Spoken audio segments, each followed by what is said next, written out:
Well, and from Putin's perspective, his main ultimate goal right now is to stay alive. In order to stay alive, he needs to stay in power because if he wasn't in power, they would come for him. And in order to stay in power, he can't have people, um, either trying to assassinate him, which is one argument for why they got rid of the internet. At least is to so they couldn't target him. He saw that Khomeini Sr. was targeted and killed in his office in Tehran, and Putin doesn't want the same thing happening to him in Moscow. And the second thing, of course, is that Putin doesn't want people to organize against him in a moment when people might be getting angrier and angrier. And so um, now, what Putin tends to be very paranoid. Of course, we remember um, during COVID, he would sit at these long tables, where he would sit on one side and everyone else would sit on the other side because he was so afraid of getting COVID. And then if anyone wanted to visit him, they had to go into quarantine for 2 weeks before they could have a meeting with him. And so we know that he's paranoid. And I think that we could assume from his general past paranoia that he tends to act quickly. He just doesn't wait for things to develop. And so this may be a precautionary measure as opposed to a reacting to anything happening measure of a paranoid man who knows that his people don't really think that highly of him.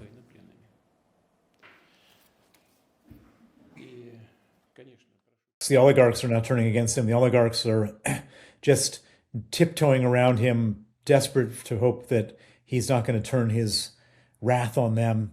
They've seen what happens when when people aren't loyal to him, and nothing good happens to them. I think probably the biggest threat to Putin right now is Ukraine. Ukraine is now taking their drone technology and destroying Russian oil infrastructure, refineries, or ports, terminals, oil terminals. They're disrupting. They're all sorts of nasty. They're doing all sorts of nasty things to various military installations. Um, and Russia is supposed to be this massive superpower. It's supposed to be 10 times more powerful than Ukraine. And to watch Russia pretty much being on equal footing on a war basis with Ukraine, that they're not making any progress, that they're not getting through, that they're losing hundreds of thousands, perhaps more than 1 million soldiers in this fight. I think that that's the kind of thing which doesn't help Putin because he's supposed to be a strong man. He's supposed to be a superpower, leader of a superpower. He's supposed to be a guy that you don't mess with. And all of a sudden, the Ukrainians are giving him a very hard time. And Russia is a place where it's all about perception. If you're not perceived to be strong, then somebody else who is perceived to be strong will come and take you out. And they think that's what he's afraid of. The economic growth that they've been bragging about for the last 4 years, according to the head of Swedish military intelligence, is all fake. They just made it up, which of course makes sense. They lie about everything else. Why wouldn't they lie about their economy? So the economy is doing much worse than they've said. But if you add on to that an economy where people can't use the internet, it's going to do even worse than that. Um, this is really sort of Soviet style stuff. And remember, the Soviet Union was a terrible economic mess. And so I think that the more they do all this repression, this North Korean style, getting in everybody's face about everything, the worse the economy is going to be. And the worse the economy is going to be, perhaps the more scared Putin is, because that could lead to an uprising. And so he does this stuff. It hurts the economy. He gets scared by how angry people are and then represses people even further. I think that's so.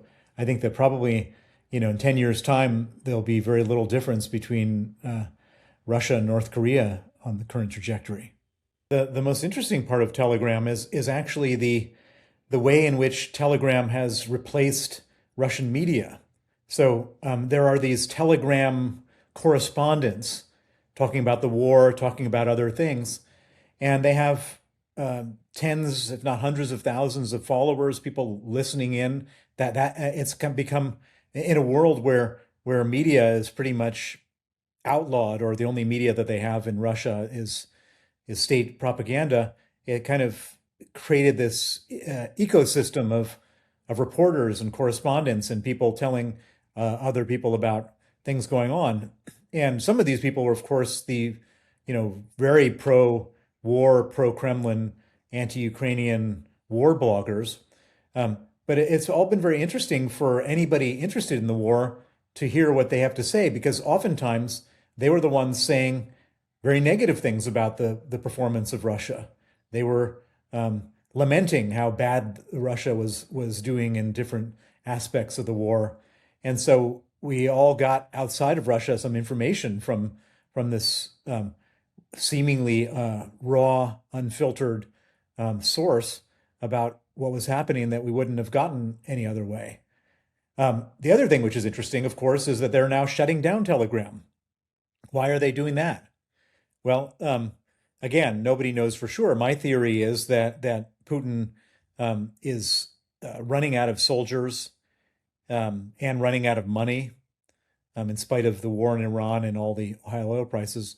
My theory is that as even with all that, the economy is in a bad place. The government is in a bad place in terms of economics. And it used to be that when they had money, they could pay people to go and kill themselves in the war. All sorts of poor people would volunteer thinking the money was so good.